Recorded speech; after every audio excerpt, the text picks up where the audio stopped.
नमस्कार फ्रेंड्स, आज बात करते हैं बहुत ही कॉमन कंडीशन के बारे में जिसका लो बैक पेन से भी डायरेक्ट कनेक्शन है, sciatica या slip disc, sciatica, low back pain, ये कंटिन्यूम है एक। आज उसके बारे में बात करते हैं कि sciatica है क्या, क्योंकि मेरे पास बहुत से पेशेंट आते हैं क्लिनिक में जो बोलते हैं कि मुझे sciatica है, पर जब मैं क्लिनिकल एग्जामिनेशन करता हूं या बात करता हूं तो पता लगता है कि ये कुछ और है। सबसे पहले समझना है कि sciatica है क्या। हमने लास्ट वीडियो में भी बात करी थी बैक पेन में, थोड़ा सा बस स्ट्रक्चर समझेंगे स्पाइन की। ये वर्टिब्रा है, आगे बीच में डिस्क है, ये पीछे वाला हिस्सा है, इसमें जो रेड कलर है मॉडल में ये नर्व है, बड़ी सी नर्व है जो हमारा पूरा शरीर चलाती है, जिसको स्पाइनल कॉर्ड बोलते हैं। यहाँ साइड से ये जो हमें होल दिख रहे हैं, यहाँ से ये ब्रांचेस देती है और ये नर्व यहाँ से निकल के हमारे पैर में नीचे जाती है। फिर समझिए, इन नर्व्स यहाँ से निकलती हैं इस वाले छेद में से और ये नीचे हमारे पैर में जाती है, नीचे पैर है। तो जब भी स्लिप डिस्क है, यहाँ पे ये डिस्क है, ये यहाँ से पीछे निकल जाती है। ये पीछे निकलने के बाद अगर ये नर्व यहाँ से निकल रही है, उसको इरिटेट करेगी तो नर्व में पेन होता है।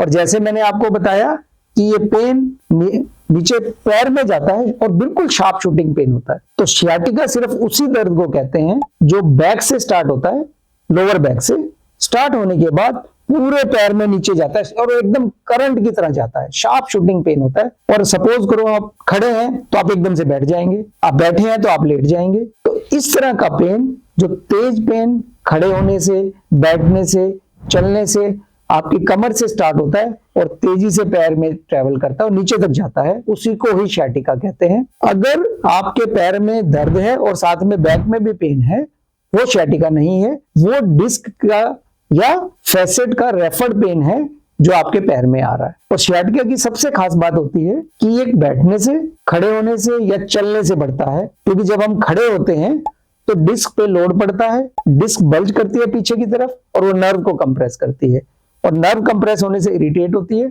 और जैसे ही आप लेटेंगे ये दर्द ठीक हो जाएगा, क्योंकि डिस्क का प्रेशर हट गया, लेटने से इसमें आराम मिलता है। तो मोस्टली sciatica का जो पेन है वो दिन में होता है, जब आप बैठने से, खड़े होने से, चलने से, झुकने से, आगे झुकने से खासतौर से, और एक बार आप लेट जाएंगे तो ये दर्द ठीक हो जाता है। अगर आपको रात को दर्द हो रहा है जो आपके पैर में जा रहा है तो वो sciatica नहीं है, उसके डिफरेंट कारण है। उसमें ताजे खून की नसें हो सकती हैं जिसमें गैंग्रीन हो जाता है, वो उस तरह के डिफरेंट कारण है, उसमें हम नेक्स्ट वीडियो में बात करेंगे। पर sciatica का पेन कभी भी रात को नहीं होता या करवट लेने से नहीं होता, ये एक्टिविटी करने से होता है और लेटने से ठीक हो जाता है। इसका इलाज क्या है? सबसे पहले तो डायग्नोसिस, हमें MRI पे ये देखना होता है कि नस कितनी दबी है, क्योंकि इसकी लिमिटेशन है। अगर नस 100% दबी है तो फिर आप अगर कोई इंटरवेंशन करना चाहते हैं जिसमें प्राइमरली एपिड्यूरल स्टेरॉइड इंजेक्शन होता है। एपिड्यूरल इंजेक्शन आप इसमें नहीं कर सकते हैं अगर नस बहुत ज्यादा दबी है और पैर में सुनपना आ गया है। पर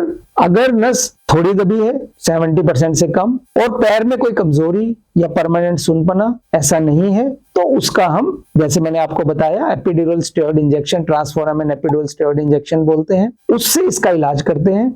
और ये इमेज इंटेंसिफायर में फ्लोरोस्कोपी के अंडर करा जाता है। हार्डली आधा घंटा 45 मिनट लगते हैं। डे केयर पेशेंट बेसिस पे होता है, सुबह एडमिट करते हैं, 2 घंटे बाद पेशेंट को डिस्चार्ज कर दिया जाता है और sciatica से बड़ा अच्छा पेन रिलीफ मिल जाता है। उसके बाद आप अपनी प्रिकॉशन और एक्सरसाइज करें और इन दर्दों को परमानेंटली ठीक करा जा सकता है। जो sciatica के पेशेंट होते हैं, लगभग 80 to 85% पेशेंट को इस तरह के ट्रांसफोरामिन एपिड्यूरल स्टेरॉइड इंजेक्शन से ठीक करा जा सकता है। जिनके एडवांस डिजीज है या पैर में सुनपना आ गया है या फुट ड्रॉप आ गया, जिसमें बोलते हैं कि पांव चल नहीं पा रहे हैं, आपका वेट नहीं ले रहा है, उसमें आप प्लीज ये सब मत करवाइए और जल्दी सर्जरी करवाइए, क्योंकि एक बार आपका बहुत पैर सुन्न हो गया है या पैर फुट ड्रॉप हो गया है तो वो परमानेंट हो जाएगा। तो मेरी आप लोगों से ये प्रार्थना है, क्योंकि मेरे पास पेशेंट आते हैं जो 5-5, 4-4 साल से फुट ड्रॉप है और वो वेट कर रहे हैं किसी वजह से कि शायद ये दर्द ठीक हो जाए। यहाँ पे दर्द नहीं, डिसेबिलिटी है।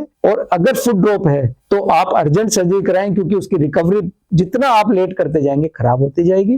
पर अगर आपको कमजोरी नहीं है, पैर में सुनपना नहीं है, तो इसको इंटरवेंशन से ठीक करा जा सकता है। अगर आपको इस तरह का कोई भी पेन है तो आप हमारे नीचे लिखे नंबर पे हमसे कॉन्टेक्ट कर सकते हैं। Thank you.